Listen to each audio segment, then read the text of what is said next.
how can we revision and restate purpose for men, and direction, and who they can be in this culture. And I think that's the kind of work that Jewel and the Renaissance Male Project is doing, and many other, well, not as many as we'd like, but several other organizations that are doing the work. And I lend my voice, and I lend my support, and I lend whatever insight I can to those organizations, and I continue to, in all of my writing and speaking and envisioning of various projects for content development and so on and so forth, to be a real advocate for men and to acknowledge the struggles that they have, and to think in terms of how much women need men to be healthy, and vice versa, in order to fulfill the dream, of peace, love, and happiness, which is what we're all here trying to do. So that, I hope, in a brief 30 minutes, gives you some sense of where I'm at, and I look forward to answering your questions. Thank you so much. It's fascinating, and my guess and my hope is that that's sparked a number of different questions and comments that people want to have. So that does conclude the presentation section. Of course, we'll begin our question and answer section. The way that this will happen is that everyone is in the mute mode. However, if you have a question or if you have a comment, all you have to do is to push the *6 on your touchpad phone, and you'll be able to ask a question or to raise a comment. We certainly are going to be a little bit short on time, so I would ask that you at least start off with a question if you have a long comment, but we'd be more than honored to have you ask your question or post your comment at this time. Any questions or comments?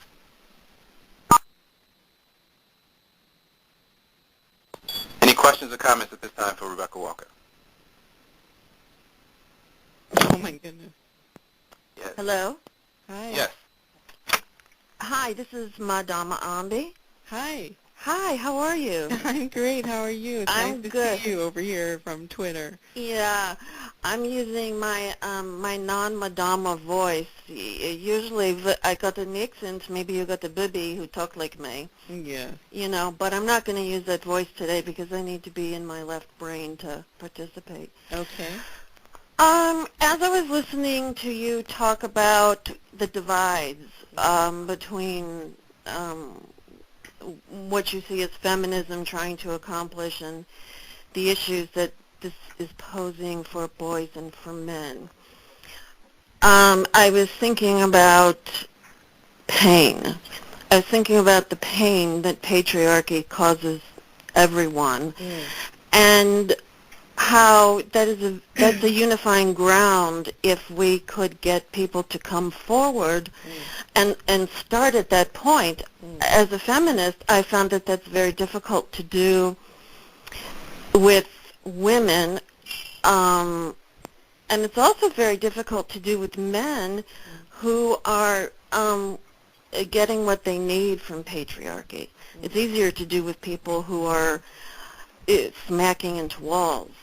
To start there. Have you thought about that? Oh yeah, and I've I've been I've thought about it a lot, and I've hit that question many times, and I think it's this old power will give nothing. What is that saying? Power. You must have power to take power away. People who have power will not give it. It has to be taken. I like this idea of starting from the place of pain as a way of allowing people to access these ideas of change. And I really think that many men understand that they are also victims of patriarchy, that when you talk to even men in the highest positions, that the idea of the level to which they have to self-sacrifice in order to hold up this identity is great. I mean, there's a really heavy price to be paid for being emotionally stoic, feeling like you have to uphold this ideal, giving your entire life to work and soldierism. I mean, if you talk to any, well, no, I wouldn't say any, but if you talk to most men, they don't want to go die. They don't want to go kill. They didn't come out of the womb deciding they wanted to go fight a war and murder people, and they didn't come out deciding they wanted to work, from sunup to sundown to, sort of single-handedly provide. And they didn't, they didn't want to have the expectations of what it means to be a boy and a man placed on them. So I think that we need to have a more nuanced view of this idea that men benefit so greatly from patriarchy and that there is no cost to them. And so I think raising awareness about the pain that they do feel as a result of patriarchy is very beneficial. And certainly when you talk about patriarchy, you have to think in terms of socioeconomic class, and you have to think in terms of, yes, certain groups of men benefit from patriarchy in very lucrative ways, but many men don't, and they are victims of people who are have more power than they do. So then you start to evolve the question beyond the issue of patriarchy, and you start to look in terms of a ruling global class elite, and you start to look in terms of how global resources are being manipulated and who is doing that manipulation, and whether or not we can continue to delimit that group into a simple idea of men, because these are men who are being supported by women, within their families, within their communities. These are women who have tremendous amounts of power, who are manipulating resources globally. So I think really that patriarchy is not really a legitimate, well, I wouldn't say legitimate. I don't think it's as functional a description of the state of things as say, empire. Can I actually interrupt there? Sure. One, I want to, in terms of sort of instructions, I'm going to ask any of the commenters, once you actually unmute yourself, I'm going to ask that you mute yourself back, because part of what happens is you hear feedback in the call. But related to this whole point, and Rebecca, I'm sure I'm not saying anything that you don't know, by using terms post-patriarchal or post-feminist, you raise a number of different sort of red flags.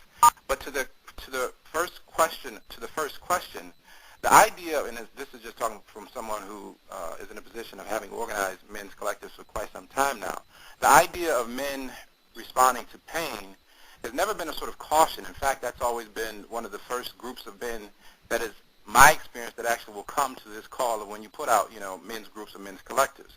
Yeah. And from my perspective, it has always been really a sort of point of concern, because typically, as you just outlined, many men have many different sort of issues: divorce, issues with prostitution, pornography, education, all down the line. And it's because of those particular sort of issues that they're oftentimes the most interested in talking about the problems that they have. Mm-hmm. So one of the questions I'm interested in you giving us some direction on is, and again, as this evolves into our organization's thinking and politics, the issue is, how does feminism speak to those pains, particularly in ways where men are not just blind to what they think is a sort of post-feminist or post-patriarchal phenomena. And related to that, it's clear, especially if you're talking about a certain class of men, because the debate is always which guys are you talking about that have problems, because a lot of men, as you was just mentioned, who do not. In a global context, if men step outside, as a number of men do, particularly white-collar professionals, the global context of women's experiences are very different than the context of women's experiences here in the States. Mm-hmm. So for those of us who are privileged, and I would imagine just like your son, I'm very interested in my son's future, who, God willing, he will be a college-educated guy and all that stuff. Mm-hmm. He will have untold privileges that, many men of color have never had. Mm-hmm. So two things. One, responding to the issue of pain